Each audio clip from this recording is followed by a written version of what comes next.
को बिरसा थाना क्षेत्र में शिवचरण साहू नाम के व्यक्ति की लाश हमें पेड़ से लटकी हुई प्राप्त हुई थी। इसी केस में मर्ग जांच हमने शुरुआत करी थी।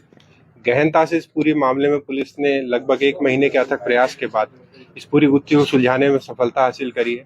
मुख्य तौर पे 4 आरोपी यहाँ पे टेकचंद पटेल, दिनेश साहू, रोमन साहू और चौथा व्यक्ति है राखी लाल। इन सब लोगों ने मिलके दूसरे राज्य में इन्हें पहले यहाँ खाना खाने के बहाने से बुलाया, उसके बाद इनके साथ मारपीट करी। मारपीट करने के बाद जब ये अधमरे थे, इन्हीं के गमछे को पेड़ पे लटकाकर इन्हें जान से मार दिया।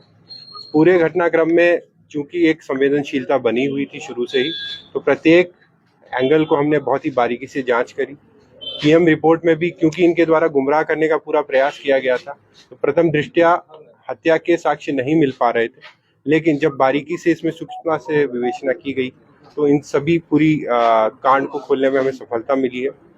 इनके द्वारा पुलिस को गुमराह करने के लिए दूसरे राज्य में आके इस घटना को कारित किया जाना, प्लस घटनास्थल पर साक्ष्यों को इस प्रकार से छुपाया गया कि ये हत्या न होकर एक आत्महत्या प्रतीत हो, इसकी ओर भी एक सक्रिय प्रयास इनके द्वारा किया गया है। पूरे घटनाक्रम में बिरसा थाना की टीम ने बहुत अच्छी मेहनत करी है, जिसके लिए इन्हें 10,000 रुपए के इनाम की आज मैं घोषणा करता हूँ। सर, पूरा जो मामला है उसको प्रथम दृष्टया आत्महत्या बताया गया था, शॉर्ट फिल्म की रिपोर्ट भी आई थी, उसमें भी सर यही क्लियर था कि हत्या नहीं है, ये आत्महत्या का मामला है। अचानक से मोड़ ले लिया सर इस केस में। नहीं, देखिए, जब प्रकरण शुरुआत में हुआ था, प्रथम दृष्टया जो पीएम रिपोर्ट का अभिमत था, जो डॉक्टर का अभिमत रहता है, चूंकि हैंगिंग के द्वारा मृत्यु को कंफर्म उनके द्वारा किया गया है, तो उसी के तौर पे जो भी आपके सामने अगर यदि किसी के द्वारा बताया गया है कि इसे आत्महत्या है या वो है, तो वो जो एक प्रथम दृष्टया ओपिनियन, मेडिकल ओपिनियन होता है, उसी के बेसिस पे उसकी बात की गई थी। मर्ग जांच आपकी निरंतर जारी थी। चूंकि ये एक संवेदनशील मामला था, तो इसे काफी गोपनीयता के साथ, काफी बारीकी के साथ मध्य प्रदेश पुलिस पे काम कर रही थी।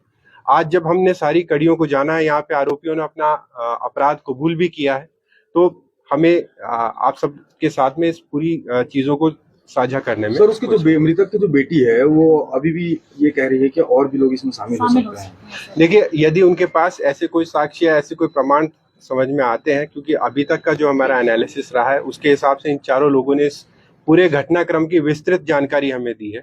यदि अन्य साक्ष्य आते भी तो अभी भी विवेचना के अंदर हम उसको शामिल कर सकते हैं। हत्या के बाद ये जो आरोपी हैं वो कहाँ थे? हत्या के बाद सभी आरोपी क्षेत्र को छोड़कर कुछ लोग वापस अपने गांव में चले गए थे। एक आरोपी हमने नागपुर से भी टीम दस्तयाब करने का प्रयास किया था और आज ही की गिरफ्तारी हम लोगों ने प्रकरण दर्ज करके शुरुआत करी।